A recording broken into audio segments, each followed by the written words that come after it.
on the TV broadcast, I guess it was a sideline reporter who said that, I guess reported that they like to think they have inside information, but he said that during the bye week, his exact quote was, "You strip the defense down to the nuts and bolts." Okay.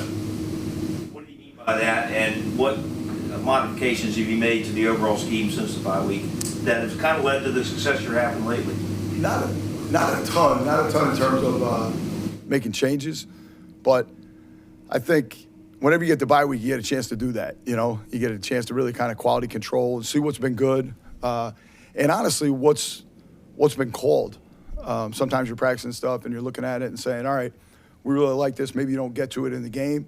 The situation doesn't present itself, So sometimes you can kind of pare things down. And I think that's something that has helped our guys. We've done that a little bit, and I think the guys have done a good job with it. From that maybe normal evolution as the season goes on, maybe you toss some things and, you kind of streamline things, let's say. Is that a better way to put it? Yeah, for sure. Every year, I say this a lot, but the season's so long, you're going to have different stuff that you do. And there's some stuff that makes it. There's so many great ideas. And, like, anytime you're with a bunch of guys who have been around, and we got a bunch of coaches who have been around, or really good football coaches in that room, they have a lot of great ideas, our assistant coaches. So what makes it into the game plan, what you end up keeping, that's always a hard decision. But as the season goes, you kind of figure out who you are as a defense, and you really gravitate more to the skill set of the players, what they do well, and putting them in those positions where you could play fast and be most successful as a defense. In that same kind of vein, Josh hunted down from the locker room yesterday that kind of the sack production picked up as things have simplified for him over the past couple of weeks. I mean, what changed? Just certain stuff that we're doing, probably, with groupings, maybe even, rotation of guys and stuff. That's been a little bit different, but yeah, really we haven't changed a whole lot. But I think as things are going, and like anything else, when you're doing things over and over and over again, now you get to this point in the season, I think guys are very comfortable with what they've been doing. You've been working the same techniques or running the same games or whatever it may be. It really simplifies for guys, Trayvon banged up. You've been flip-flopping Josh's side, giving offensive lines a little something different look and moving him around. So yeah, we've tried to do that. I'm sorry, I didn't mean to cut you off, but yeah, we've done that a little bit. Moved him around, moved some other guys around, and I think that gives us some versatility in the rush and trying to manipulate matchups as best we can. With certain different points in the game. But the guys have done a really good job in the four-man rush, especially.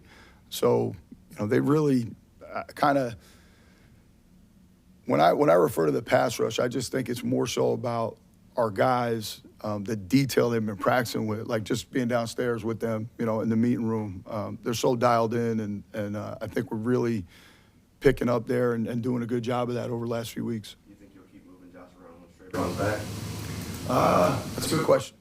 Yeah, I mean, certainly a lot of ideas have floated around, and Trey gives you more versatility too, and I think Dennis has done a great job. I think some of the young guys have done a great job. And guys, even stepping in last week for Eric, I thought Smoot did a great job too. So we feel good about all those guys in there and the versatility that they have to move around in the front. Pierce is at 21 yards per catch for the Colts. Is that a quick game guy or is deep threat? Some of both? He's some of both, but he really can run. He's generated a lot of big plays down the field for them. I think they do a great job of trying to get him isolated and, for one, stretch the defense with him.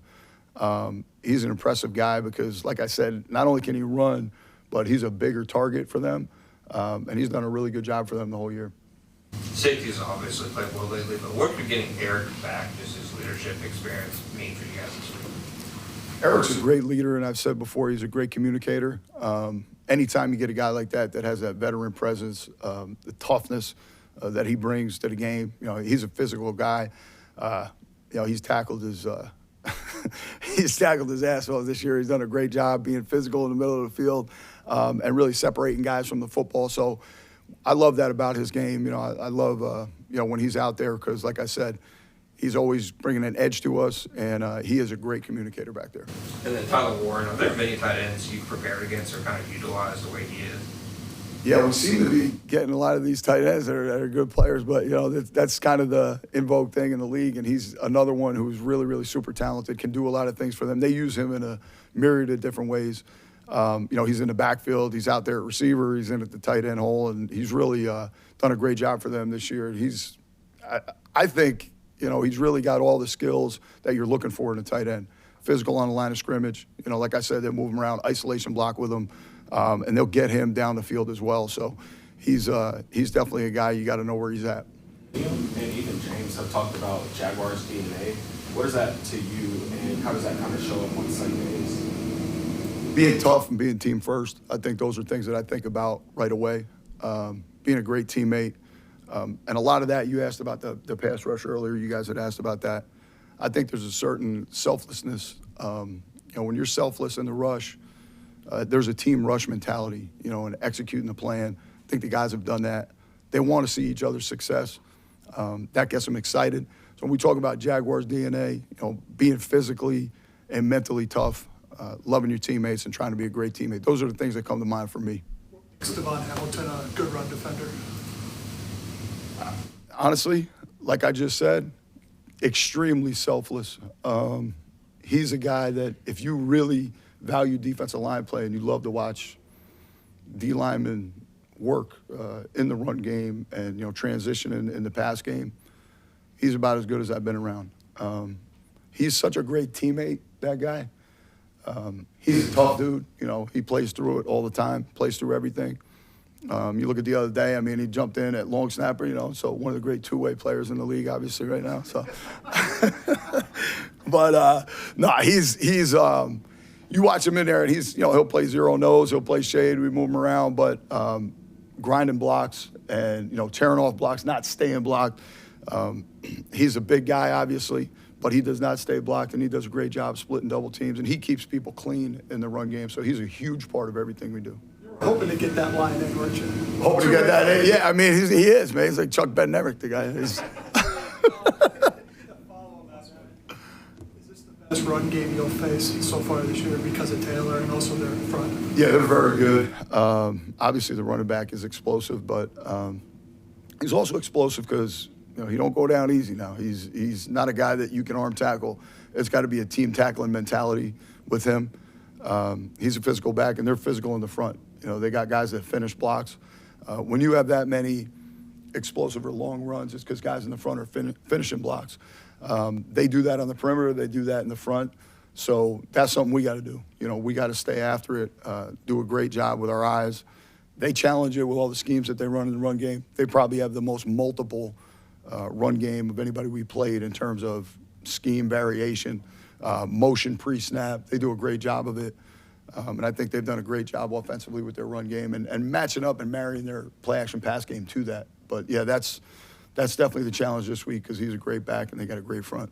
Thanks, Coach. The shuffles on the offensive line, I mean, last week you even got Wyatt Milam in there for a little bit. And how tough is it, I mean, that continuity, playing next to a guy, you build that repertoire, how tough is it to keep just kind of inserting different pieces? It's definitely a challenge. Those guys have embraced that. It is tough, though, because you get later in the year, you're going to have less and less practice reps. You'll notice you have only so many days in full pads, and then even the days when you're not in full pads, you can't always get out there and truly get practice reps, can't go full speed because guys get banged up. It's the nature of the beast a little bit at this point in the season.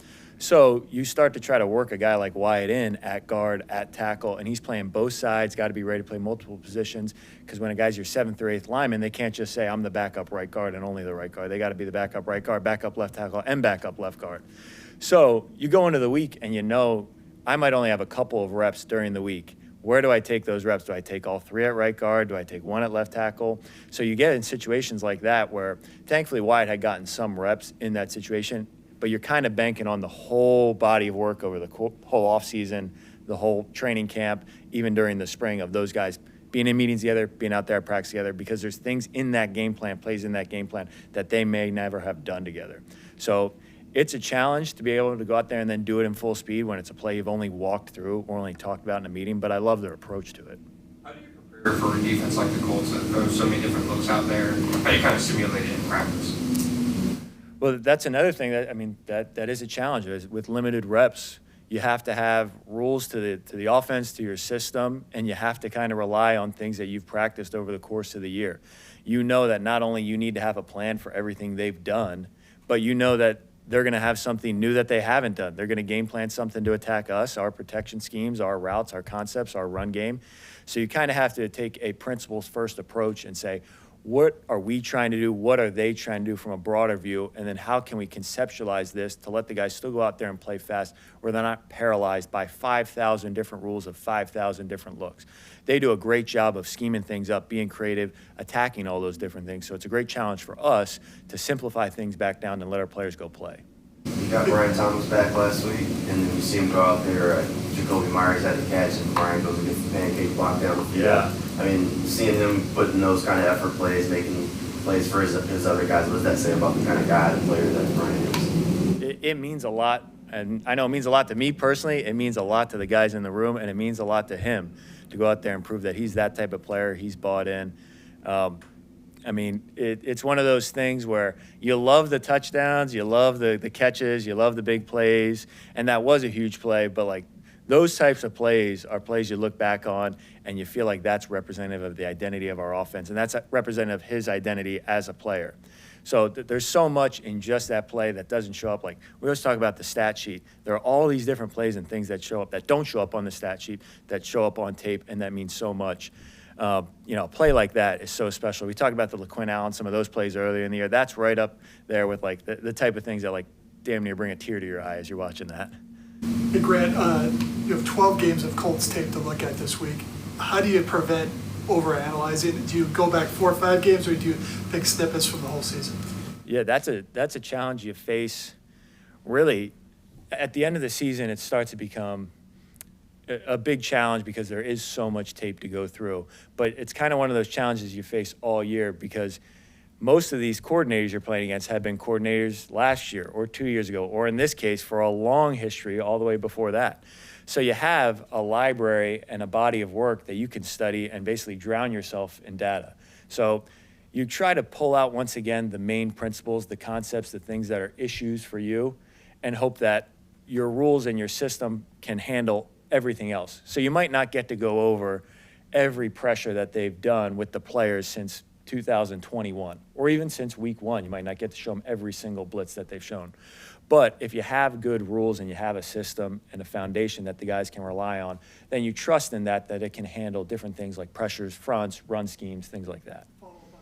Did the Colts change their coverages a lot when they got Gardner, but now he's out?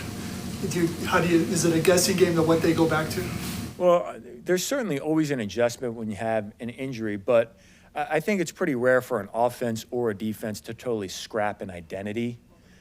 So if a team is playing man coverage and they lose a guy who was a great man defender, they still had 4 other guys on the field who are really high level at executing man coverage. Same thing when you have zone guys and different guys who are great pressure players or different rushers. They've lost a great rusher, but they still can run some of those same pressures or same rush patterns that they were running when Buckner was in there. So you don't lose kind of the identity. I think that you kind of make adjustments typically. Now everybody's different, so it's kind of week to week based on the game plan. How much do you need to adjust based on missing that guy? It's the same thing for us when you miss a wideout. Some games you may have heavily relied on that guy because the matchups presented themselves favorably for that guy. And then some weeks you kind of move along business as usual because running your normal core plays or running things within the flow of the game, you don't need to change. So it is a little bit week to week, but I don't think you ever really totally stray from the identity of an offense or defense. You were in the building with Daniel Jones a little bit last year. What did you learn in your time with him? I mean, did you know did you see then that the light might come on for this guy? I think it was evident pretty immediately. I mean, you talk about a guy who's talented in pretty much all aspects of what you're looking for in a quarterback, where it's mental processing, physical ability, and then the ball coming out of his hands can make every single throw all over the field. You add on top of that, getting to be around him, what an unbelievable person he is. His work ethic, the guy he is in the locker room with the teammates, the camaraderie, the relationships that he builds with the guy. I mean, I don't have enough positive things to say about Daniel Jones. I mean, the way he works, so it's easy for me to say now, hindsight, right? I'm a little bit biased, but no surprise to me at all the type of success he's had. Coach, what is the versatility that Cole Van Landen has been showing and the way he plays? And last week in a little bit of an emergency situation, moving over to a pretty key position. When you first got here and you started watching film and you got to know Cole, did you detect that kind of, I guess, willingness to do whatever is necessary for the team? You certainly got to know by talking to him, getting to know him, that he would be willing to do what we needed. He's one of those guys who whatever you ask, he's going to attack it with his absolute maximum effort. But there's a lot of guys that are willing and able to try those things, but for him to actually go out there and do it in a game and move from right to left, we talked about doing it from a week-to-week basis and say, last week you were playing left tackle, now you're playing right guard. But to do that within a game is truly exceptional. So not only is it exceptionally physically, but exceptional mentally to know how we're hitting combinations at left tackle, not only left versus right, but outside versus inside. What are the calls out there? What are the looks we're getting? It's different fronts, totally different surfaces. Now I'm working with tight ends, and I'm not working with the center and a guard. So for him to do that and to continue to kind of do it week to week is a testament to his preparation, his work ethic. Thank you, Thank you, guys.